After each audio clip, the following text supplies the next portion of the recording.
शारदीय नवरात्रि के 9वें दिन हवन कुंड में दी गई आहुति। 9 दिन चलने वाले शारदीय नवरात्र के 9वें दिन आज पूजा पंडालों में विधि विधान के साथ हवन कुंड के भक्तों द्वारा आहुति दी गई।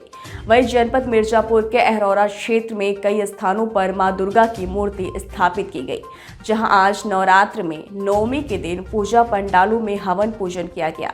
शारदीय नवरात्रि के 9 दिन तक चलने वाले 9 रूपों में मां की पूजा की गई। आज 9वीं के दिन 9 कन्याओं की पूजा पाठ भक्तों द्वारा किया गया और उन्हें प्रसाद के रूप में भोजन भी ग्रहण कराया गया। पूजा पंडाल में विराजमान मां दुर्गा की 9वें दिन पंडाल की पुजारी द्वारा हवन पूजन कराया गया। यह जो है दुर्गा पूजा पांडे जी गोला दक्षिणी फाटक सन 1986 से प्रारंभ है और यह जो है पंचमी को स्थापना होता है। पंचमी से लेकर के नवमी को हवन की जाती है और हवनोपरांत जो है नव दुर्गा का जो है भोजन मंगलवार को अर्थात 10वीं को किया जाएगा। इसके बाद जो है मूर्ति विसर्जन होगी एकादशी को। और इस यज्ञ से, इस हवन से बहुत सी लाभ होती हैं। पहले तो वातावरण शुद्ध होता है। दूसरी बात कि इस यज्ञ से, हवन से जो बहुत से लाभ होते हैं। इसमें पहले तो आत्म संतुष्टि होती है, परमात्मा संतुष्टि होती है, परिवार संतुष्टि होती है, समाज संतुष्टि। और हवनोपरांत जो है 9 कन्या का भोजन अर्थात 10वीं को, और यह 9 कन्या का भोजन का मतलब होता है कि माता जी की विदाई। और विदाई होती है, लेकिन मंगलवार पड़ने से हम लोगों के यहाँ एकादशी होती है, क्योंकि हवन कराते कराते रात हो जाती है, इसलिए 9 कन्या का भोजन नहीं हो पाता।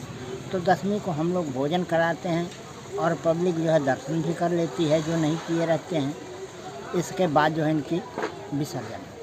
क्या नाम है गुरुजी आपका? विष्णुपति पांडे। और इसमें हमारे बहुत से कार्यकर्ता और जो है अधिकारी सदस्य सम्मिलित हैं। इसके महंत जो है पुजारी, मैं तो पुरोहित हूँ, और पुजारी घनश्याम दास जी हैं। ठीक।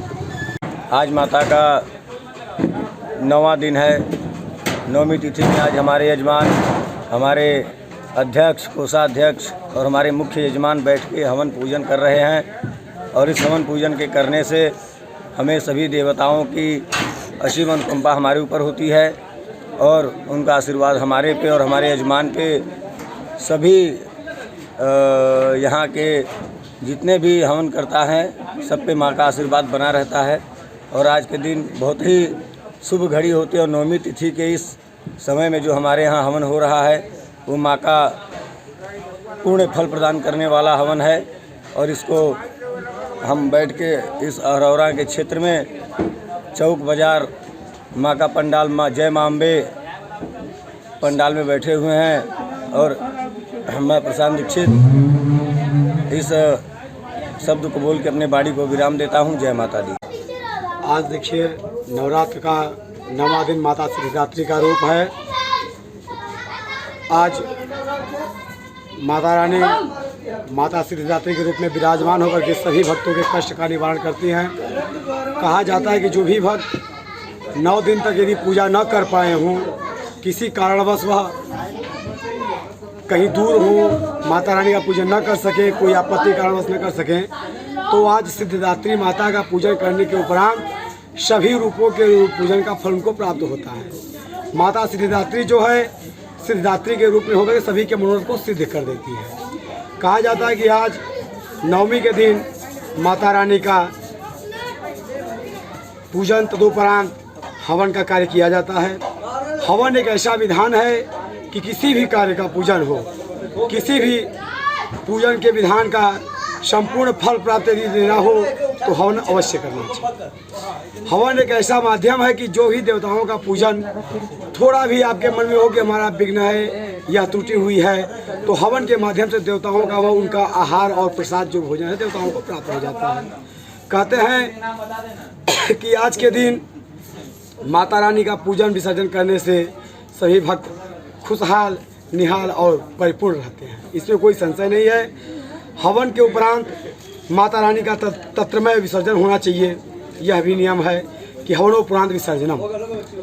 तो माता रानी का दशमी में, नवमी उपरांत दशमी में विसर्जन हो जाता है और मैया रानी अपने स्थान पर विराजमान हो जाती हैं और सभी भक्तों को कल्याण करने में तत्पर रहा करती हैं। क्या नाम है गुरु जी आपका? जी, मेरा नाम पंडित नीलांशुधर द्विवेदी आचार्य जी है। कहाँ से हैं आप? मैं सोनभद्र निवासी हूँ और माता रानी की कृपा से हम लोग भी बस देवी आराधना में लगे रहते हैं।